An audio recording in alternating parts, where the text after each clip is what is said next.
2 மணிக்கு வந்துச்சுங்க. மணி 3:30 தான் போட்டுச்சு. எவ்வளோ ரோட்டு பிள்ளைங்க வந்துச்சுண்ணா? 3 பிள்ளைங்களாம். அப்படிங்களா? அந்த பையன் வரல. மருமக 2 போட்ட பிள்ளைங்களும் அவன் அந்த பிள்ளை கூட்டிட்டு வந்துக்குவாங்க நாட்டுக்கு. மாமனார் கூட பார்க்குவாங்க வந்து கூட்டிட்டு வந்துருப்பாங்க. அப்படி கீழே வச்சிருங்க, கால் மட்டும் வைக்கிறீங்க.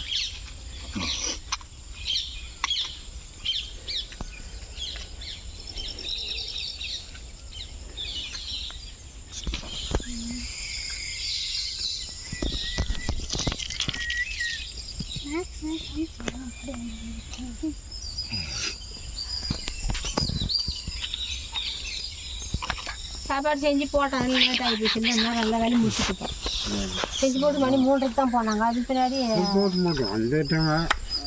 சரி வந்த பிறகு போட்டால் எடுத்து நாங்கள் பூஜை பண்ணிட்டு போகிறோம். அவங்க வர வரைக்கும் இருக்க முடியாதுன்னாங்க. சரி என்ன பூஜை தானே பண்ண போகிறாங்க. சரி போகிறாங்க. எடுத்து மேலே அந்த புள்ளி ஏறி எடுத்துச்சு. எடுத்து துவச்சிட்டு வச்சு இன்னும் மிச்சிரு இன்னும் 2 பழம் வாங்கி வந்து இலையில வச்சு செஞ்சுட்டு போனோம்.